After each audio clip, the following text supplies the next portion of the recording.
Hello friends, Jeff here with another pack cracking episode of Dominaria United Collector Boosters. So as with our previous video, when I filmed this one, that one, and then the next one that'll be coming, somehow managed to not record any audio. Not really sure how that happened, since it's a one-stop shop for the device. But that's what happened, so this will be another voiceover video, so I apologize for that for those that aren't as keen about those, but figured it better than the alternative of just not giving you any audio at all. So getting right into the box here. As you saw, I had a little trouble with the box topper. It's the first time I'd had that happen with the box topper, where I just wanted to follow the lid out. But thankfully, the box toppers in this set are not particularly exciting, and at this point, not particularly valuable. So not super concerned about it, and it is a single card, so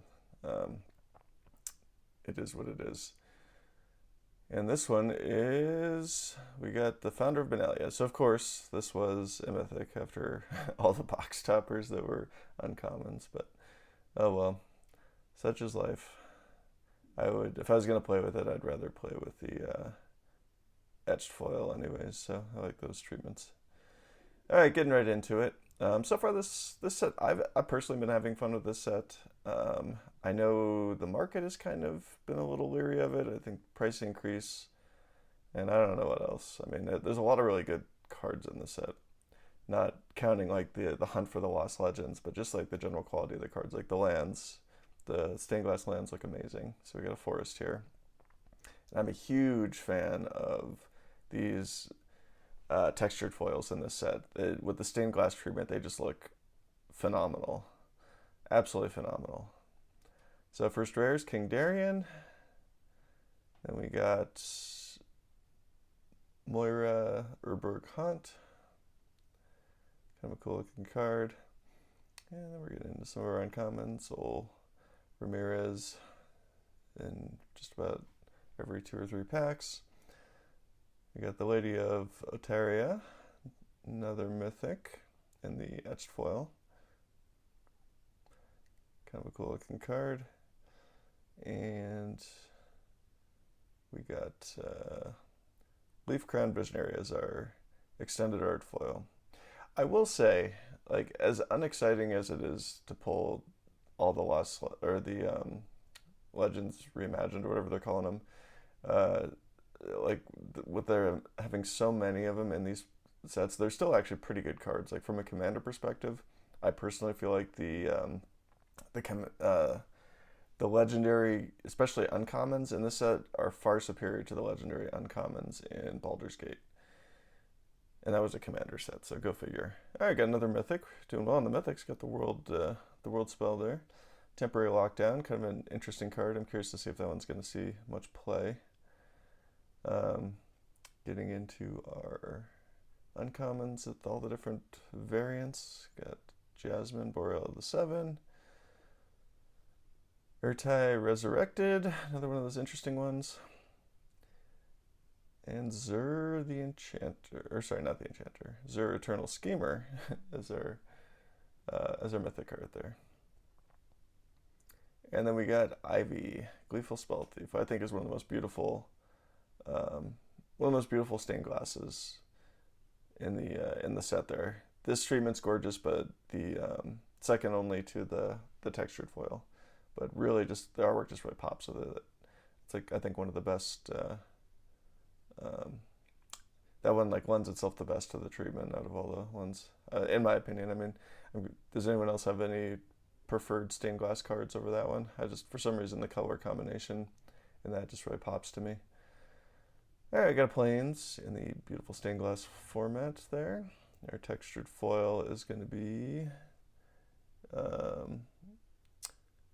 Benelia's Ruin there, another uncommon. We got our first Defiler of Instinct, the red Defiler.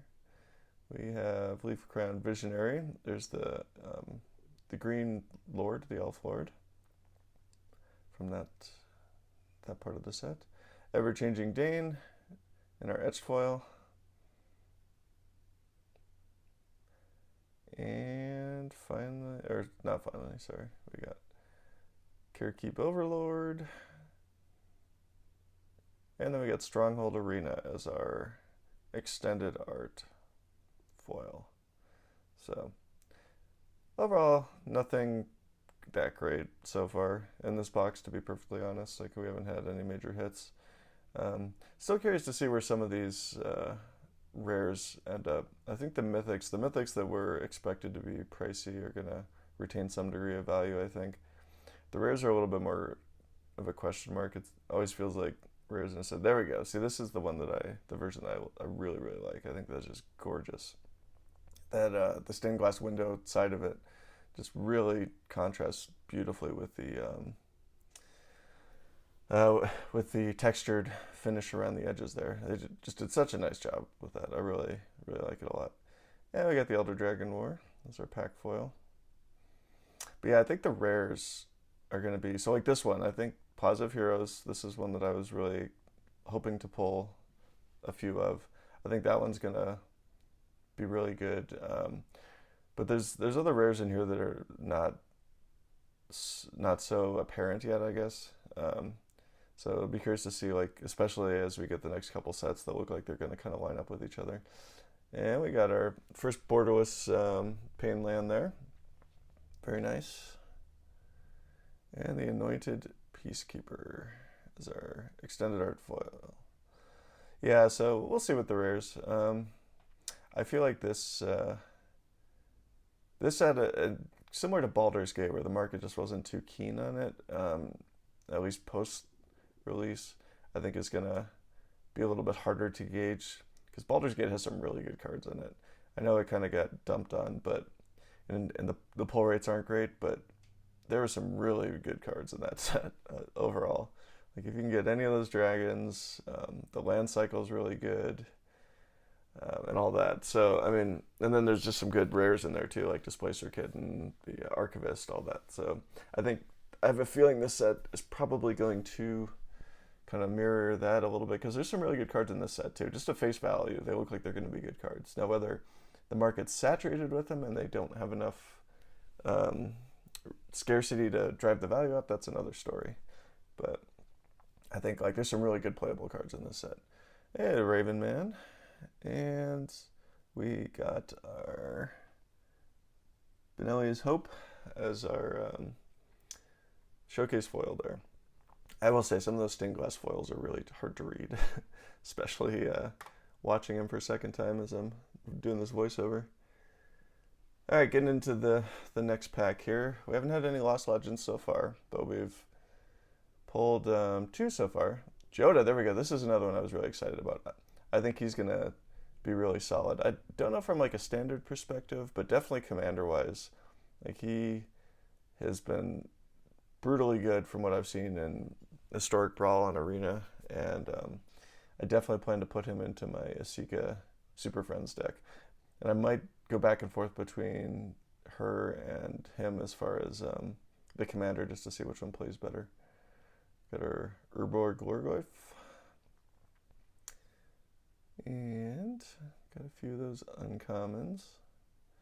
Got Squee, the Dubious Monarch. Solvlin Grace for another mythic. I think he's going to be pretty good. And then Medallion Mindsinger, which I don't have an opinion on at this point. I'm curious to see if that's going to see much play or not. It's cheap, so that, like, 3 mana isn't terrible, but I don't know. We'll see. All right, Mountain is our land. Then we got the Scholar of Antiquity as our textured foil. Drag to the bottom in the pack foil is our Runvelt Horde Master. And once again, hard to read, but some more of the uncommons there. Old Doomed Conqueror there, Mr. Tobias himself. Ramses Assassin Lord. Kind of keep an eye on him, and ×2, so I can keep an eye on each of them there. And we got Shanid Sleeper Scourge as our extended art foil mythic there. He's another one I think obviously would go well in like a Joda type deck, but Legends Matters deck. But I don't like. I think the issue with this set for me is that as far as like those just being auto includes, is that a lot of them are more geared towards the legendary creatures. And on the Super Friend side, I mean, obviously I do have legendary creatures because there's some good synergies there. Let's see, we got Aster Bear of Blades as our textured foil. Thran Portal. Curious to see how this one's going to do. Unite the Coalition. Here's another one. 7 mana is a kind of a steep price, but in EDH, definitely playable. Got some more of the uncommons there. And we have our second Painland, borderless Painland there, which is gorgeous art. And we got another Scholar of Antiquity in the foil showcase there, stained glass.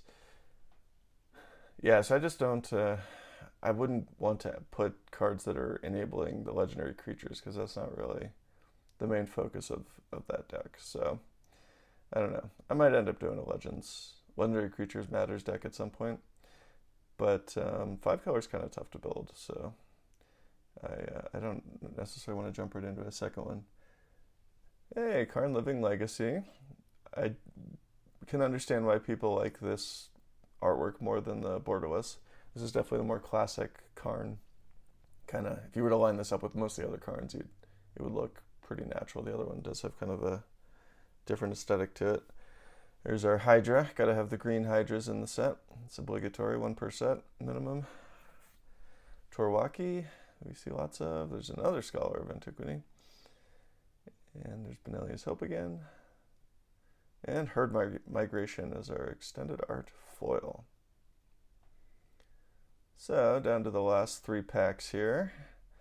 Again, haven't really had any super crazy hits so far in this box. I mean, with the price increase and what I paid for them, because I definitely pre-ordered them, so not what they dropped down to post-release there. I would say time will tell if I end up getting getting my value back out of these. I mean, with that said, I do think this is a good set, and I'm not sorry that I got enough boxes to have, a decent number, if not most of the playable cards, like Vidalian Hexcatcher, another one that I think is gonna hang in there. I mean, as long as Merfolk is a thing. Defiler Vigor, definitely the most popular Defiler, probably the best because is the reason why it's the most popular, and awesome artwork there. Definitely like that one. Here's a little Pillager again, and our Carekeep Overlord. Savitri Dragon Master. Another mythic there. Probably not the most exciting. I want to like her. She just doesn't have much payoff for playing her as a commander. And the Silver Scrutiny there. Like, I think it's intriguing to me doing a dragon deck in those colors. Because that's not really your traditional dragon deck from what you would think of, unless it's like a 5-color one like Tiamat or something. But her as a commander, I don't know. I'm just not that excited by her. Alright, got Bloodfist of Killed. It's our textured foil. Again, beautiful artwork. Beautiful treatment. Sten, Paranoid Partisan. We have our other Kobold, Heir of Rock, or whatever it was. Another Tobias. The Ever-Changing Dane. The Etched foil. Got a few of him in this box. Aisha, the Armorer there, and the Defiler of Faith. The White Defiler is our extended art foil. Alright, last pack. No crazy hits on the borderless. I think we only got the 2 lands, actually, which is kind of disappointing. I do like the borderless cards, as I'm sure anybody that watches my videos knows. Definitely going in the borderless cube that I've been working on. And there's our texture. Got the blue Defiler. We might have actually got all the Defilers on this one. Here's one I don't think I've pulled yet. Zeriam Golden Wind. I don't particularly want to do a Griffin Tribal, and I don't know if he'd be that good even if I did, but interesting card. Got the Sadistic Pilgrim, another one of those pretty solid uncommon potential commanders there. There's the armor. All right, we got our third of the Borderless Painlands, and there's a fourth. All right, so we ended up with 4. Not terrible, but not the greatest. Would have been nice to get a Liliana or Borderless Karn or Jaya, you know, any of the Borderless Planeswalkers there, but I'll take the lands. I mean, I like them. I like to collect lands, and I think Borderless lands they'll just continue to be good and aesthetically pleasing throughout the years, no matter what other treatments they do. So that concludes the video. As always, thanks for watching. If you liked what you saw, give us a like. If you want to give us a subscribe, please do. Love to have you continue to come back for other content. And as always, throw some comments down there. I mean, it's a few weeks after release by the time this video comes out, so curious to hear what everyone's thoughts are on Dominaria so far. I really do think it's a good set. I just don't think with the price increase that it's being well received, but we'll see. Thanks again, and I will see you next time.